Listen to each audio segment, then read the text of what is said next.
Student, आज के lecture में हम पढ़ेंगे cellular structures and function. Cell क्या है? सेल असेंबलेज है ऑर्गेनेलिज का। मतलब ये कि डिफरेंट जो ऑर्गेनेलिज जब आपस में इकट्ठे होते हैं तो सेल बनाते हैं और सेल के अंदर डिफरेंट जो काम है वो परफॉर्म हो रहे होते हैं। सेल के डिफरेंट कंपोनेंट्स होते हैं, तो कुछ इस तरह के कंपोनेंट्स होते हैं जिन्हें ऑर्गेनेलिज बोलते हैं, लेकिन कुछ इस तरह के कंपोनेंट्स हैं जो कि फंक्शंस तो परफॉर्म करते हैं लेकिन उनको हम ऑर्गेनेलिज नहीं कहते। For example cell wall and cell membrane. तो सेल वॉल क्या है? सेल वॉल नॉन लिविंग होती है, इसके अलावा स्ट्रॉन्ग होती है और ये outside of the plasma membrane होती है। ये प्लाज्मा मेम्ब्रेन के आउटसाइड पे होती है और सेल में जो वॉल होती है वो प्लांट्स में होती है और इसके अलावा एनिमल्स में नहीं प्रेजेंट होती। कुछ जो प्रोटिस्ट है उसके अंदर भी सेल वॉल जो है वो प्रेजेंट नहीं होती। तो जो सेल वॉल है ये बेसिकली जो प्लांट्स हैं या फंजाई है उसका ये कैरेक्टर है और इसका काम क्या है? ये शेप प्रोवाइड करती है, इसके अलावा स्ट्रेंथ प्रोवाइड करती है, प्रोटेक्शन प्रोवाइड करती है। इसके अलावा जो भी इनर मैटर होता है जिसे हम प्रोटोप्लाज्म बोलते हैं उसको ये सपोर्ट प्रोवाइड करती है।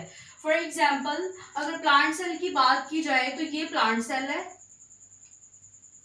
तो प्लांट सेल के बाहर की तरफ सेल वॉल होगी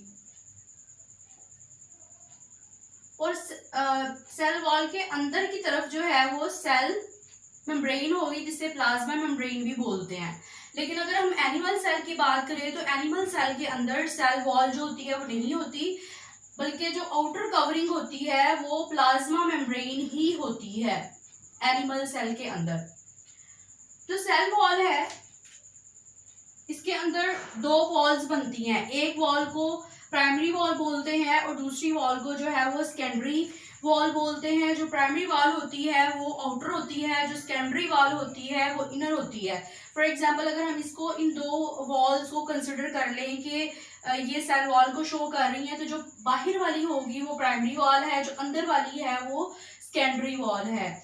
तो जो बाहर वाली सेल वॉल होती है प्राइमरी सेल वॉल, ये सेलुलोज से मिलकर बनी होती है, जबकि जो सेकेंडरी सेल वॉल होती है ये लिग्निन से मिलकर बनी होती है, थिकर होती है और इसके अलावा कुछ और केमिकल कंपोनेंट्स होते हैं जिनसे ये मिलकर बनी होती है। जाइलम सेल्स के अंदर ये मौजूद होती है। अगर हम बात करें कि जो सेल वॉल है इसमें जो अगर डिफरेंट जो सेल्स हैं वो आपस में कैसे कनेक्टेड हैं, तो ये पोर्स के जरिए से कनेक्टेड होते हैं। एडजेसेंट सेल्स, ऐसे सेल्स जो एक दूसरे के साथ जुड़े होते हैं, ये पोर्स के जरिए से कनेक्टेड होते हैं जिसे बोलते हैं प्लाज्मोडेस्माटा।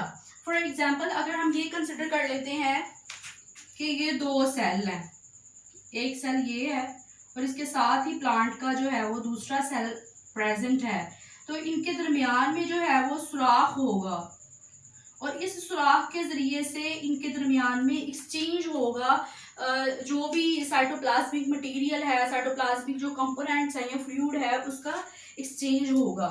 तो जो प्राइमरी वॉल होती है उसकी केमिकल कंपोजिशन अलग होती है, फॉर एग्जांपल सेलुलोज, और जो सेकेंडरी वॉल होती है उसकी कंपोजिशन अलग होती है, फॉर एग्जांपल लिग्निन।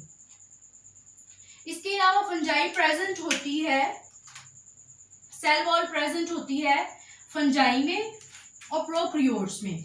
लेकिन फंजाई के अंदर जो सेल वॉल होती है ये काइटिन से मिलकर बनी होती है, लेकिन प्रोकैरियोट्स के अंदर जो सेल वॉल होती है ये पेप्टाइडोग्लाइकिन या म्यूरिन से मिलकर बनी होती है।